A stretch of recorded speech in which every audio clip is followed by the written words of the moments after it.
Welcome back to our channel. അങ്ങനെ പർച്ചേസിങ്ങിൻ്റെ second പാർട്ടാണിത്. കാരണം വെച്ചാൽ മേമയുടെ മോളെ കല്യാണം ഞാൻ ഓൾറെഡി പറഞ്ഞല്ലോ. അപ്പോൾ ദേവുട്ടിൻ്റെ ഡ്രസ്സൊക്കെ സെറ്റായിട്ടുണ്ട്. അപ്പോൾ ഇത് ഞങ്ങൾക്ക് എടുക്കാൻ വേണ്ടി പോവാണ്.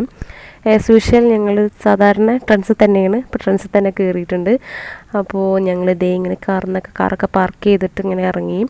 അപ്പോൾ ഞാൻ ഇങ്ങനെ എന്തെടുക്കും എന്നുള്ളൊരു കൺഫ്യൂഷനാണ്. അവിടെ ചെന്ന് ഞങ്ങൾക്ക് അങ്ങനെ പ്ലാനിങ് ഒന്നും ഉണ്ടായിരുന്നില്ല. ജസ്റ്റ് ചെല്ലുക, നോക്കുക, ഇഷ്ടപ്പെട്ടിട്ടുണ്ടെങ്കിൽ മേടിക്കുക, അത്രയേ ഉള്ളൂ. പക്ഷെ ഇങ്ങനെ തിരഞ്ഞുകൊണ്ട് നടക്കട്ടെ ഇത് എടുക്കും എന്നുള്ളത്. ഞാനത് ഈ സൽക്കാരത്തിൻ്റെ ഒരു ടോപ്പ് എടുത്തു. ഞങ്ങൾക്ക് ഒട്ടും ടൈം വന്നിട്ടുണ്ടായിരുന്നില്ല. ഇത് കഴിഞ്ഞിട്ട് വേണം കല്യാണം വിട്ട് പോവാൻ. അപ്പോൾ ഞങ്ങൾ ഇറങ്ങി. കാലിങ്ങനെ കയറ്റി വെച്ചിരിക്കുന്നത് തെറ്റിദ്ധരിക്കേണ്ട. കാല് നന്നായിട്ട് വേദന ഉണ്ടായിരുന്നു. അപ്പോൾ വെറുതെ ചുമ്മാ മേലെ കയറ്റി വെച്ചതാണ്. പോരുന്ന വഴിയിൽ ഏട്ടന് ലിച്ചി മേടിച്ചു തന്നിട്ടുണ്ട്. എനിക്കിഷ്ടമായില്ല കേട്ടോ.